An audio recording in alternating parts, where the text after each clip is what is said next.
You're listening to the Vint podcast, where we bring you interviews and stories from around the world of wine and spirits. From winemakers and critics to sommeliers and master distillers, we'll explore the people and businesses who are instrumental in shaping the future of today's food and drinks culture. Enjoy the show. Welcome back to another episode of the Vint podcast, presented by our good friends at Coravin. Remember, Coravin is the world leader in at-home wine preservation, allowing you to pour a glass of your favorite wine without having to pop the cork. As always, I'm joined by Billy Galanko. Blacked out today. Black pants, black shirt, black hat. I'm getting ready for summer. Yep, all blacked out. Blue hat, but yeah. Now this is my week outfit. I'm like Steve Jobs these days. Did you do any interesting drinking this weekend? Wine, whiskey, anything like that?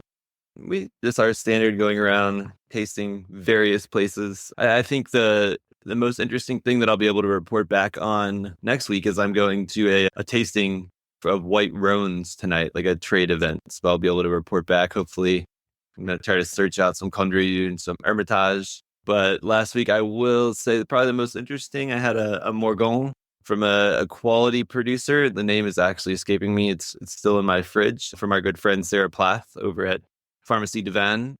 She poured me that. She poured some cool Liston Negro from the Canary Islands.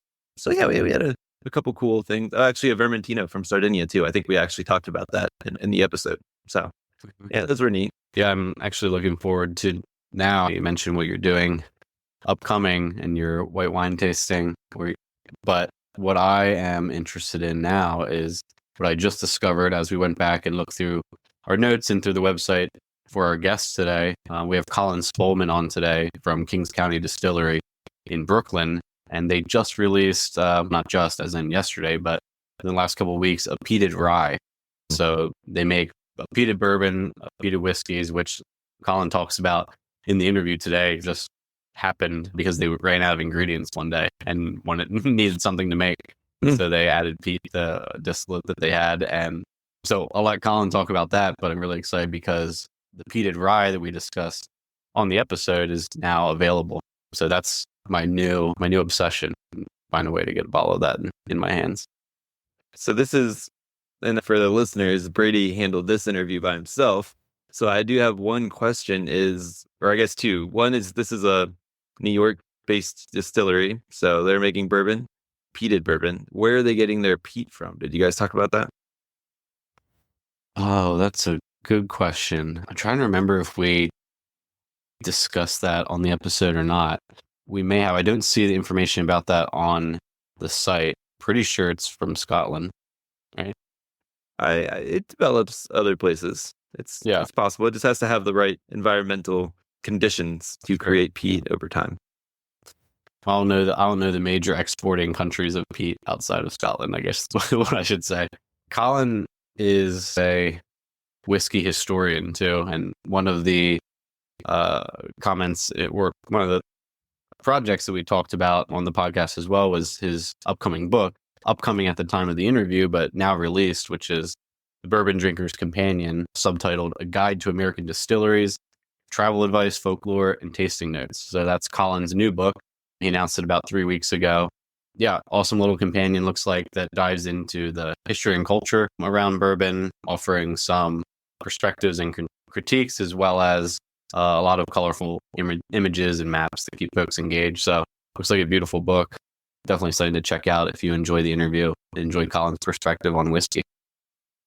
Yeah. And before you give the full background for Colin, I would like to know that coming up, we're going to be doing our first Coravin giveaway soon. We're going to be doing these kind of periodically throughout our time with them as presenting sponsors. So just wanted to drop that nugget and get everybody excited to be listening for upcoming episodes. We'll explain a little bit more how you can be entered to win. Yeah, we'll talk more about that giveaway in coming weeks, but a great opportunity there. We'll do several of those throughout the year, as Dilly mentioned.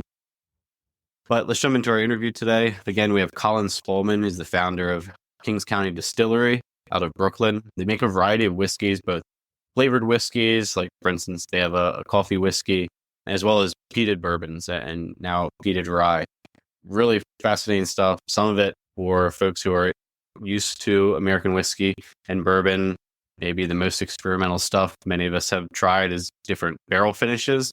but I think their experimentation and use of peat, as well as bottling really high proof whiskeys with their cask strength coming in at over 60 alcohol, I believe. This peated rye as well is 63%. It's talked about a lot in the bourbon, and I think just with American whiskey drinkers in general, always seeking higher and higher proof on their whiskeys. And so that's something you can get at Kings County Distillery as well. Colin gives a great perspective and overview on the state of the craft distilling industry as it pertains to American whiskey on this episode. And yeah, I think their project is really one to check out.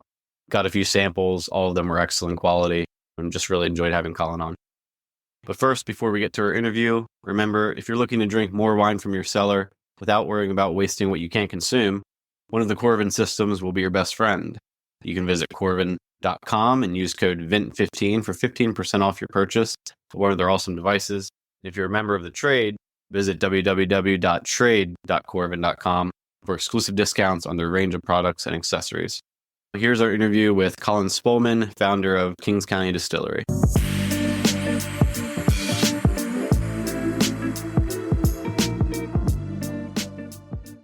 Hey, Colin, thanks so much for joining us. Thanks, Brady. Thanks for having me. Yeah, I should say me, actually, because it's just me without Billy today on the interview, but I'm excited to have you on. I think I was telling Billy when we were sourcing a few different producers, whiskey producers to bring on, your guys' name kept coming up in the conversation around the top craft and small distillers in the U.S., and I definitely wouldn't call you guys small by any stretch now. Mm-hmm. You've been around for a good amount of time, and if you search peated bourbon on Google, which your peated bourbon is what I have in front of me, you guys like dominate the search results. So thought it would be a cool story to have you guys come in, not just talk about that whiskey, talk about your whole portfolio, but obviously let's start from the beginning. Tell me a little bit about yourself and about how Kings County got started. Sure.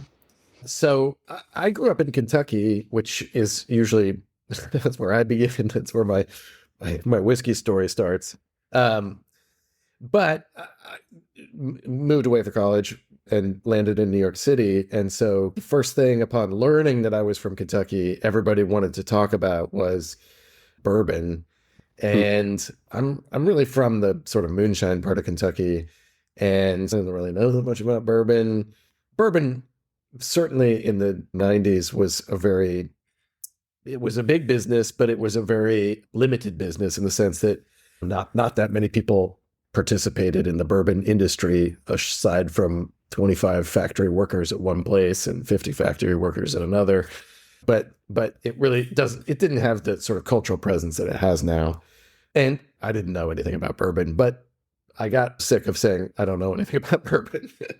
Yeah. So I was like, if people want me to be the bourbon guy, maybe I'll just be the bourbon guy and try and figure that out. But in so doing, I got very curious about bourbon, and I was interested.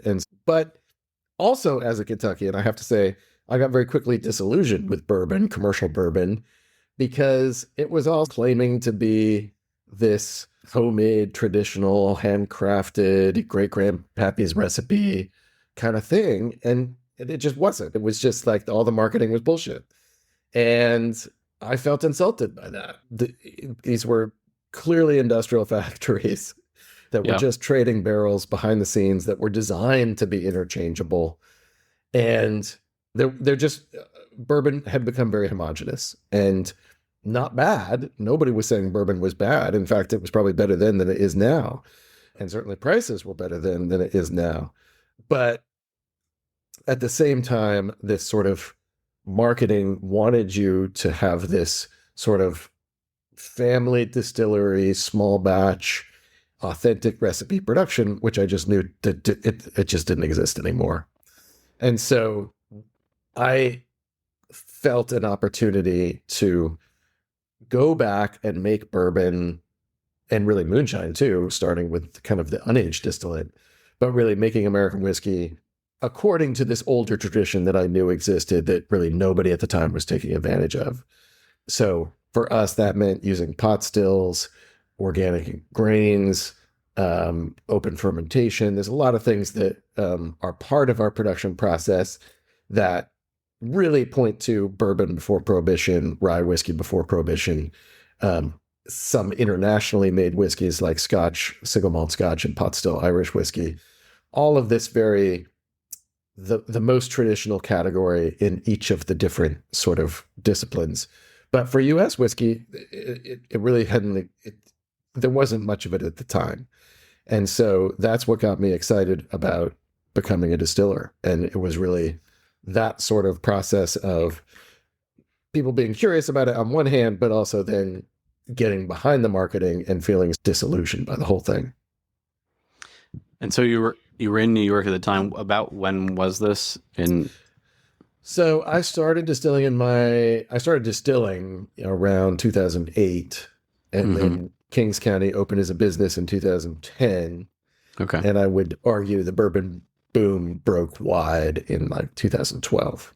Sure. Yeah. So why did you stay in New York versus go back to Kentucky or literally anywhere else? Versus Brooklyn. For one thing, why would you go to Kentucky to make bourbon? They have plenty of bourbon in Kentucky. They don't need me. Yeah. There's nothing I can contribute to that environment. And also in Brooklyn at a time, it's a little hard to remember a time when small businesses didn't run on social media. They didn't run on internet sales. We're really talking about a moment when people are starting to use the internet to make small businesses into real businesses. And there was a lot of backlash to that. And it was this artisan pickles and coffee and chocolate and any sort of craziness.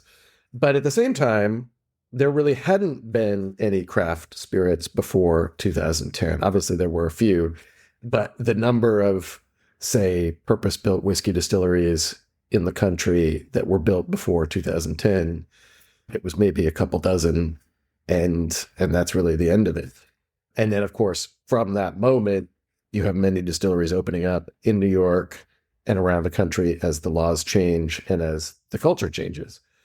But being in New York and being adjacent to this population that I knew was curious about whiskey, but had no connection to it. They hadn't been to Kentucky. They've never been to a distillery. So there's a lot of interest, but a lot of ignorance. And so could I become the opportunity to not just get people excited about a brand like Kings County Distillery, but also can I introduce people to the world of whiskey? And can I do it in such a way that makes them better consumers than people had been?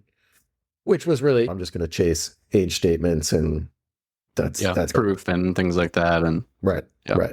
Yeah. And now you have multiple friends, I think, like in Brooklyn specifically. I think notably Widow Jane is in Brooklyn. Yeah. That's right. And I like... I wouldn't call them friends. Competitors, right. I think is a more appropriate description. I have nothing against Widow Jane currently. I think what driving at is that sort of foundational to your story is that, I didn't go back to Kentucky.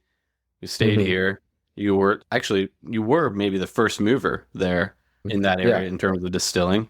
And that sort of ties into a number of other things you do. For instance, like the moonshine making, the flavored spirits, the peated bourbon. Like these are not, as much as in the beginning you spoke about coming back to this, what is traditional. Many of those things aren't traditional in the mind of today's bourbon drinker, right? Sure. And so I think that's interesting and super indicative of like your whole brand, the fact that you stayed there in Brooklyn. Mm-hmm. Yeah, and ultimately our whiskeys are made in Brooklyn, which is a big differentiator for, let's say, a lot of medium-sized craft distillers who have really built their businesses to some extent on whiskey that they purchase. Maybe they're also distilling on site. Maybe they're hoping to transition ultimately to all distillate. And some of them have done that.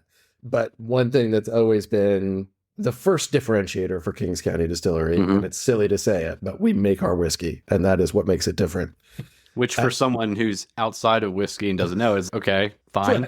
In whiskey, you're like, wow, like you make your own stuff. And there are good reasons and bad reasons why distillers don't make their own stuff right away, and well documented that it's an expensive industry and cash flow is tough and all these kinds of things, but it really shouldn't be as mind-blowing that it shouldn't be the first differentiator, but in fact, I do have to begin every conversation with one thing that's different about Kings County is we make whiskey. Also, I'm a distiller. I'm not a brand. I'm not necessarily comparing myself to a brand. I'm really a distillery first, and then a lot of things come from that. So, for instance, starting with unaged whiskey as a Appalachian American, I knew that moonshine could be pretty good. And moonshine, in fact, might be far more interesting than the sort of latest Heaven Hill bottle. And White dog stuff. Yeah. Yeah. It's something that somebody's actually made up in the woods. Come on, that's every New Yorker's dream of having this thing that is truly authentic as opposed to something that you just paid a lot of money for. So it was that kind of access to the real story of moonshine was, and the truth of moonshine, which was very interesting, and dovetailed a little bit with what was happening in New York food culture, which wanted the farmer's market, how does the farmer growing this thing, or how is this animal raised? Just a lot more focus on older, more sustainable, more authentic forms of production. And moonshine really fits into that discussion a lot better than bourbon does. So starting with moonshine was a way to, and also white whiskey can be fantastic if it's done to that aim. When we get started, it was like Georgia Moon was the competition, Virginia Lightning, all of these things which were there to blow your doors off. Whereas silver tequila, white rum, grappas, eau de vies, yes, they're all going to be a little bit more sort of fiery and not quite as refined as the aged versions of those things. But in no category, except for whiskey, is the white spirit really looked down on in the way that whiskey has evolved to be, which is purely a cultural and traditional thing. People buy the distillate, the legacy producers, a lot of them sell it, right? So people buy it, and I feel like it's something you have on your shelf to say, haha, try this, or this is weird. and actually starting the business brought in some of those bottles, and we're like, this Buffalo Trace is pretty gnarly.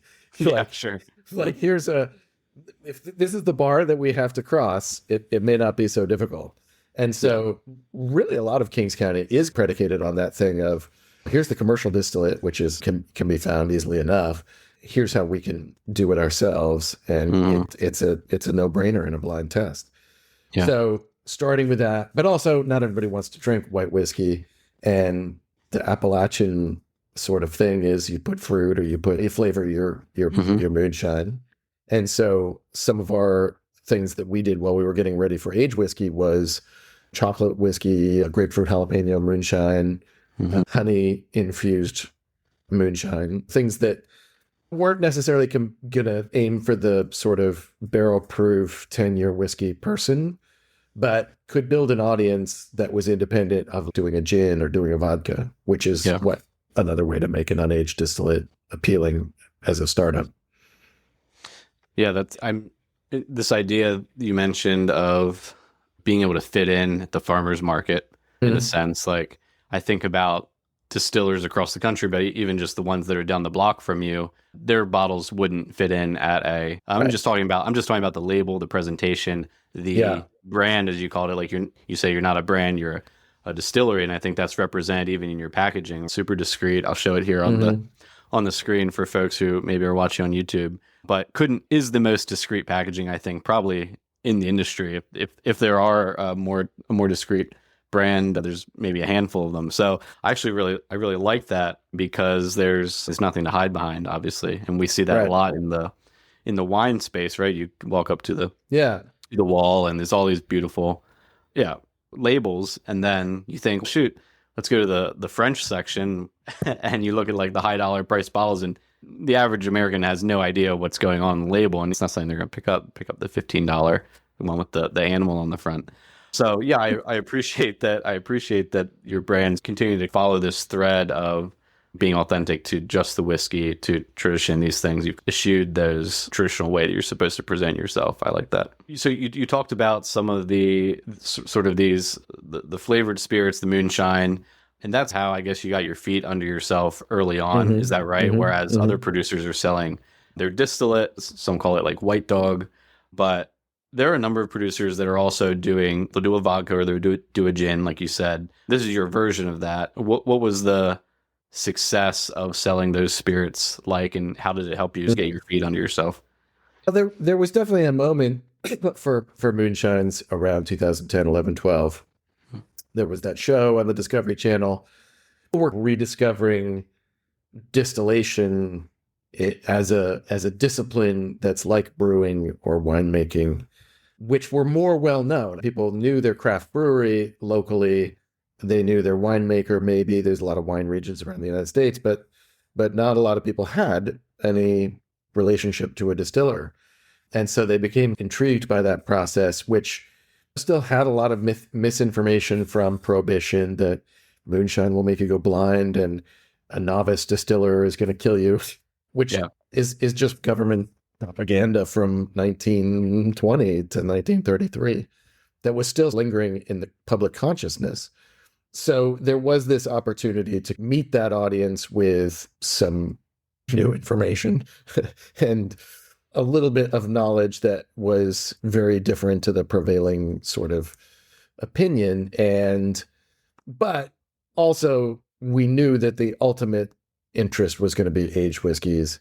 And so even as we were maybe in the marketplace and in the culture with some unaged whiskeys, it was all really just buying time to age whiskeys properly. Yeah. And so if the idea was this zero aged whiskey was going to be better than the commercial zero aged whiskey, it would hopefully also be the case that a 2-year whiskey would be better than the commercial 2-year whiskey and the commercial 4-year whiskey, et cetera, on down the line. And I think that is the way that things have gone. And as we've had a 2-year whiskey, all of a sudden some people come over and they're more interested. And then we had a 4-year whiskey and people come over and they're more interested. And now that we have 7, 8, and soon to be 10-year whiskeys, there's not a lot of real, in terms of age profile, what we're doing as a distillery now isn't that different from your standard Kentucky distillery. Our flagship whiskeys are 4 years old, but that's the lowest age. So we have whiskeys that are 4 to 6 in our sort of flagship bourbon and peated bourbon. And then some special releases, yes, that go up to 7, 8. Again, that we have this more is coming out because we've just been around for those 14 years and we were patiently holding stuff knowing that this moment was coming. Something I hear about with distillers in New York is the water. Mm-hmm. Can you speak to that at all? And maybe we can have a conversation about your grain selection. Billy and I, first and foremost, come from more of an understanding of wine than we do whiskey. Mm-hmm. I collect and drink a ton of whiskey, and especially bourbon and American ryes, but don't have as much of an understanding of the way that the actual raw product and the grain that you use could influence the end product. And I think there's much less conversation, obviously, in distilled spirits than in wine about terroir and sort of like what the product that actually goes into it. And I wonder how many folks out there are actually considering that beyond a few craft distillers that are out there, and what your perspective might be on it. Yeah, I think, first of all, geologically, New York and Kentucky are pretty similar. I wish I could say that our climate is very different, or if it grows in Kentucky, it'll probably grow in New York. The water comes from the Appalachian Mountains in both instances, just the west side versus the east side. And in fact, New York City really has very old infrastructure to really protect New York City's drinking water. And therefore, it has become a part of New York's marketing to the world, is that we have great water for bagels and pizza. And as a distiller, I tend to not actually invest that much in the water itself, because to some extent, the work of distilling is to separate water from its inherent difference. So distilled water is the way to make any water from anywhere in the world more or less taste the same. But there's the water that you proof down with that makes some influence. And I think there are subtle climatic differences. And that's one of the reasons that rye whiskey has a heritage in Pennsylvania, New York, Maryland, as opposed to Kentucky, Tennessee is more corn heritage. Our farmers grow corn in a way just because it's a more lucrative crop, but many of those farmers also grow rye as a cover crop. Working with farmers, you're kind of like, oh, you guys are already planting rye in any case, and you just plow it under. Why don't you just harvest that and we'll use it to make whiskey, which again, it's like stupid, but it is the way that things used to work before corn subsidies. Yeah. And industrial farming. And so it's, of course, they're growing rye as a cover crop. And of course, this is what people turned into whiskey. But it takes this moment of coming all the way around full circle where you've started this like Brooklyn artisan distillery and you have to go up and talk to a farmer to get to that moment where you're like, oh yeah, maybe we should distill some rye whiskey. So Empire Rye is a project that the New York distillers came together to really bring rye whiskey back to New York. And people, I don't know if everybody realizes this, but there are no brands of rye whiskey that continue to be made in the region where they were first initiated. So you're talking about Overhull, Rittenhouse, any of these sort of Pikesville, any of these sort of brands that were originated in Pennsylvania, New York, Maryland, they're all made in Kentucky at Kentucky Distillers, and often on column stills with a lot of corn in the recipe.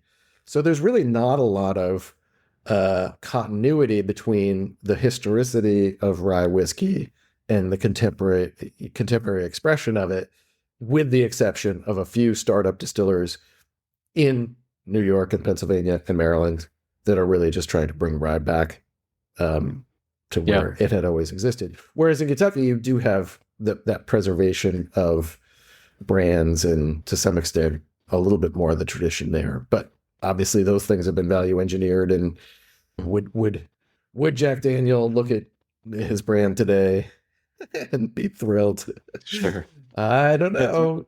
It's amazing because there's producers that you like hinted at who are bringing back, say, rye in those states are literally brand new, right? Like the last 10 years. Yeah. And you mentioned Pikesville. I live in Pikesville, Maryland, actually, and it's just really interesting seeing it on the shelf and knowing that it has now nothing to do with what it was. And there are a few down here. There's Sagamore and Epic and these who are bringing some of that back in different ways, each their own. But yeah, I think that's super interesting, sort of preserving that legacy. And actually, when you mention how obvious it would have been for a farmer to take that cover crop, the rye, and distill it, or that was what they were doing in every aspect of their farming practices with both their animals and their whatever crop they're producing. Yeah, obvious then, not obvious now, but hopefully now becoming more obvious as we get further into it. But tell us about, let's talk through your proper lineup, what you have here. Tell us what you put together first. Was it your straight bourbon? Yeah, we had our moonshine first. That's an 80% corn, 20% malted barley. And then we were aging that moonshine into bourbon. So it's a funny recipe, ultimately a more historic recipe without the sort of rye or wheat as a flavor grain. And so the barley, was that, when you say a historic recipe, was the barley historically part of the moonshine making as well, or was it traditionally really just 100% corn and you've adapted it to make sure that you could make a whiskey? No, I think there was always barley in there for if you were making corn whiskey. In fact, the federal government defines corn whiskey as 80% corn, 20% something else. But that something else, more often than not, was malted barley, which was a more common ingredient in cooking, and it was just there was more utility to it in the old days. Maybe it's not entirely fair to call it a historic recipe, because at the same time as people were making that kind of corn whiskey, they were also just adding sugar to corn and making what we would call today sugar shine. Sorghum maybe, and anything that was out there. Anything that would ferment, because in those days, there were like whiskey was just distillate. There wasn't necessarily the category distinctions that we have. And I'm talking about 1850s, 1860s. So this was a more, let's say, historical, but also high-end recipe. So that's where we began. We came out with a barrel strength version of that soon after, a bottled and bond, once we had a 4-year version of that, which was always very important for us to. Bottled and bond is a craft certification the government gave to distillers 120 years ago, 125 years ago. That was a cool one to wait patiently for that moment to arrive.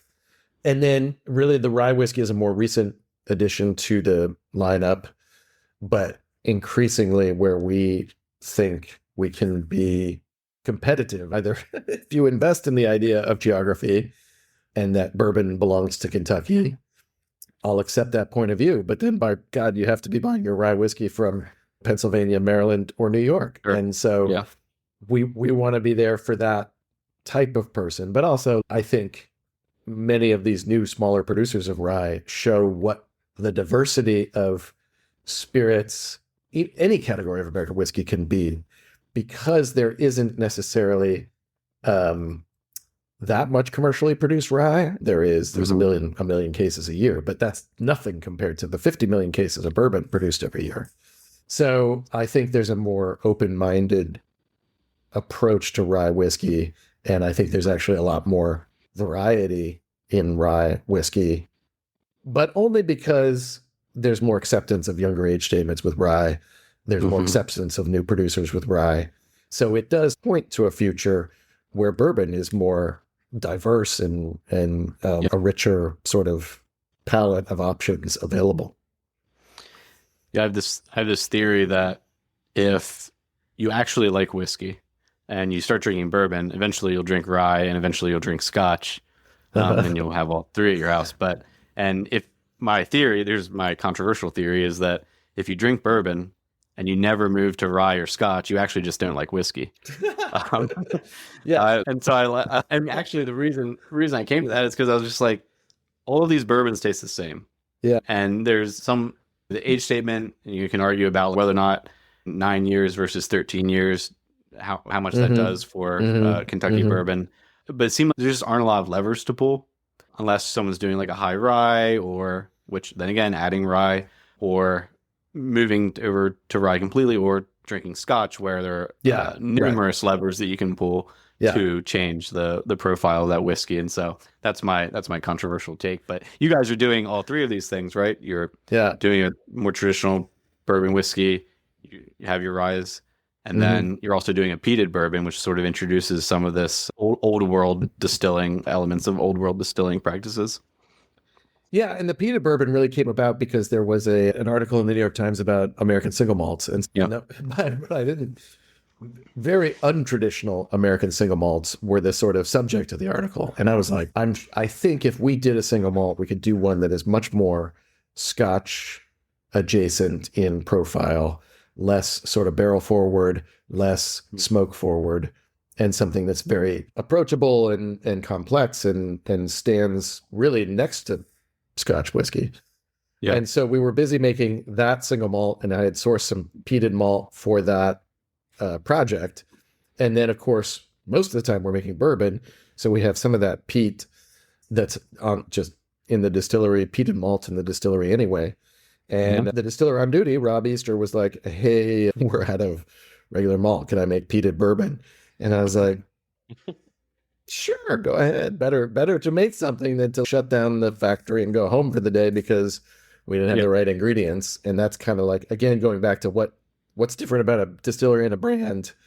It's that you've got an employee who's on the clock and somebody screwed up and someone needs to do something. So the peated bourbon came out of that sort of creative inspiration, and very quickly realized it was something really special, partly because young bourbon isn't necessarily that good, but if you add this sort of peat layer to it, it creates a lot of complexity and a lot of intrigue. I think are things that benefit Scotch whiskey for the same reasons, but just gave it this extra layer of complexity. And now the peated bourbon it's 4 years old. So it's not even about it being young anymore. It's more about it just being, the peat is now intrinsic to it and it's part of the story. And there are brands that are finishing their whiskeys in heavily peated Scotch barrels, but it's not quite as integrated as when you mash in the peat. It's very interesting to try a whiskey like that side by side. Yeah, you get it like in that instance, maybe you get it on the nose, or you get a hint of it on the palate, or you put some little drop of water and it opens up and you get it. But I have your peated bourbon here, and I just poured it and came back to it. I had a little bit before we got on the podcast, and the smoky element, think of it as is the foundation, is the backbone, is like the bed that this really, for me, fruit forward whiskey lays on, and not overly sweet, and any sugar, kind of any sweetness that does come through, and that could potentially get a little cloying doesn't because of the peat, Mm-hmm. which I think is Mm-hmm. really, really well integrated. Would you mind taking a step back and talking with our listeners just like, what is peat? How Sure, is yeah. it traditionally used when we're thinking about Scotch? Not all Scotch is peated, Right. and different regions, geographies are going to be more. The producers from there are going to have different profiles typically with their whiskeys, and then why it makes sense when thinking about traditional American whiskeys and bourbon in particular, why it might make sense to include it. Right. So Or does it not make sense at all? Right. I mean, certainly if I go to Kentucky, people are like, leave that peated stuff at home. Yeah. This is just to before you go in, it's phenomenal. It's really excellent. And I think of the peated whiskeys, and obviously there's scotches on my shelf, you have to go far up in the producer's age statement and spend a lot more money than I did on this bottle to get a whiskey as well integrated as this one is. Great job on that. Yeah. It's cool. It really does tread a little bit between it's not even very heavily peated, which I think is maybe speaks to its it's peat. You immediately go to Lafroig or something very heavy handed, and it isn't. But peat is this kind of fossilized turf in parts of Scotland when the old days when they were distilling and they didn't have coal or they didn't have wood to use for the kilning process of malting. They would use these peat bricks and they would give those distilleries a sort of house profile that was smokier. And Islay is an island off the coast of Scotland that is well known for peated scotches, because there's no trees on it. It's just a barren island in the North Atlantic. And to take peat, and in this case, our peat comes from the east coast of Scotland near Aberdeen. So it has maybe a little bit more of a barbecue, earthy characteristic than that sort of briny, medicinal ocean characteristic of the Islay scotches. But American whiskey is so wonderfully associated with rich foods like barbecue that having something that kind of meets that smoke in a subtle way. I think there's a lot of like very heavy-handed whiskeys that are aiming to be a barbecue pairing whiskey. This is really more subtle. It's amazing in cocktails because it just does add that dimension that you won't get from just a bourbon. But it's really great as a neat sipper too, and I think most people end up it's a staff favorite at the distillery. If we're blowing off steam and having a shift drink, more likely than not, it's going to be the peated bourbon. And so it does become this kind of like insider's whiskey. You have to understand the landscape of whiskey and understand where this fits in to best appreciate it. Although I think you can be off the street and appreciate it too. Well, I think that's why I mentioned, I was just thinking, if you like whiskey, you'll love this whiskey, is what I kind of was thinking. And we have that with there's some things like that in wine, especially with like certain dessert wines or like really high acid wines. If you don't like this, you maybe just don't like wine, which is fine, but you might like something else. Yeah. Offline, you said that you guys were experimenting, or had you already released one, or are you coming with your peated rye? We did this once before. Let's say the rye harvest is usually in August, and then it's prepared for distilling, and then we get it usually October, November is our sort of rye distilling season. And at the tail end of the rye distilling season, we'll do peated rye. And it's usually just like a day or 2 days of production. But if peated bourbon makes bourbon totally intriguing and different, peated rye is almost a whole new category of spirit. It is totally weird, and I say that in a way where I myself marvel at this particular whiskey just because it is so cool and so different than anything I've ever had before. It won the American Craft Spirit Award, Innovation Award, that is really set out to identify those spirits that are really pushing the category or pushing between categories of American whiskeys. And it really does hold that place. So we have that coming out again for the second time on May 4th, Derby Day. Mm-hmm. We're counter-programming the Derby with a Scotch skewing New York rye release and put it in a julep. I don't care. But that's a really cool thing. Again, that's a distiller exclusive, very small release. But again, one of the fun things that we can do as distillers is play with weird recipes and mash bills and peated rye is really one of those exceptionally cool things that I wish more distillers were doing, but more and more they are. Yeah, certainly you guys are a distiller's distiller, right? Mm-hmm. Probably a lot of guys at big legacy producers who wish they could be just, Right. oh, we ran out of something and now we experimented. And Right. not to knock, there are some really cool things going on in R&D at a lot of the legacy producers as well, but will they ever see the light of day? I'm not sure. Like you said, they have a brand. Say Jack Daniels came out with an unaged rye in 2012. They came out with a bottled and bond in 2021. They came out with a single malt. These guys, they see where the enthusiasm in the market is. I guess in Kentucky, there's on the scene was New Riff producers doing like the malted stuff. I haven't had too much of it, but I'm just trying to think of Kentucky-based producers who are doing some more of that kind of thing. But yeah, couldn't say enough good things about at least this one that we have here. And so I imagine that your straight bourbon, your cask strength are both awesome. I think the proof point is lower than I expected it to be, especially given that I saw the cask strength was it 127 to 133. Yeah. Or pretty high relative to the 45% that it looks like we're getting in your normal bourbon, or 90 proof, sorry, I should say. Yeah. The barrel strength tends to be, even now that we have older age statements, I would say the proof goes up even more than that. That is one of the differentiations that we see versus Kentucky, is that our proof goes up more drastically over time than typically Kentucky sees. And that has become a little bit of a niche audience for us, is the sort of crazy high proof whiskeys, which is fun because they really are, if you have something that's 80% alcohol and it's a whiskey. Are you getting that? Are you getting up to 150s, 160s? Yeah, we have a whiskey that is coming up that will be over, I think it's over 80%. And yeah, it's just like, they're like, shoot, we're all roads lead back to you just making moonshine. Right. That's how you start, that's how you end. There's a lot of high proof spirits that we don't necessarily put as a single barrel or as a release, just because it's not proof for its own stake.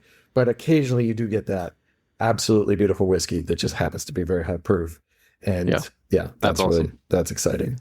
In these last 2 minutes, you have a book coming out, don't you? Tell us a little about that. We're gonna go out and try and find, hopefully listeners buy your whiskeys, but they should also probably pick up your book. And so this book, The Bourbon Drinker's Companion, and it is really a travelogue through the world of whiskey. As a distiller, I'm also, or you could say, distiller's distiller is not a bad formulation, because I really love distilleries. I love going to distilleries, and if I travel, I'm a little bit like, let me go check out what the distiller's doing. And it's very hard to understand a brand, a label, or a bottle until you know the distiller behind it and what they're about. And so that was the work that I was interested in doing, just because it's the peer set, but also some of that stuff is really cool. And so went to Kentucky and Tennessee, obviously, spent a lot of time there. And really that was the part of the book that was I just had that on background. And it was the Northeast, obviously I know quite well, but spent 2 months in Texas, spent some trips to Denver and to Seattle and parts of the West Coast, really just to visit distilleries and to visit what's happening in American whiskey, and how do you categorize it and define it and find out who's doing what that's interesting. And the takeaway is that it is really a fascinating time for American whiskey. There are so many, it has become more diverse, and it has become really more interesting for everybody. And in a way, it's probably in a peak moment where there are maybe a little bit too much of everything. And that's a great moment for consumers, not a great moment for distillers necessarily. There might be a little bit of a sharpening of the market that happens after this. And so to be in this moment where anything goes and everything is out there is a cool opportunity for consumers. And ultimately, as somebody who cares about whiskey and cares about distillers, it's fun to write about and to taste through. I did the hard work of tasting through something like 250 whiskeys for the book. And I suffered through it for sure. That's great. When was the release date again? May 14th. May 14th. It's published by Abrams, and it will be in wide release bookstores, Amazon, obviously. But the Bourbon Drinker's Companion, A Guide to American Distilleries. That's awesome. Yeah, man. Thanks, Colin. This is from talking through your lineup and what inspired starting your distillery through to talking about introducing your book and obviously all that you've learned over the last 10, 15 years. Super great. Appreciate having you on. Kings County Distillery, go and check out their whiskeys and pick up the Bourbon Drinker's Companion. May have released by the time the podcast comes out. If not, I'm sure if it flies off the shelves and it's completely sold out, reach out to Colin. He'll send you a signed copy, I'm sure. Yeah. But thanks so much for joining us. We'll talk to you again soon, okay? Yeah. Thanks, Brady.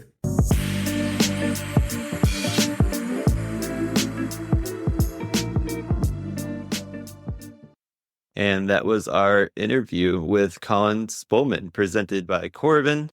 If Coravin, you can match the perfect wine every time. Coravin can elevate any dining experience, ensuring each pour complements any meal or moment spent with friends. You can also complement any meal with friends with some bourbon too. I hope everybody learned a lot about New York bourbon and the peated style that Colin's working on up there. That was really interesting for me to listen to since I didn't get to partake in the original interview. But that is our episode for this week, and we'll be back with another episode next week. Cheers.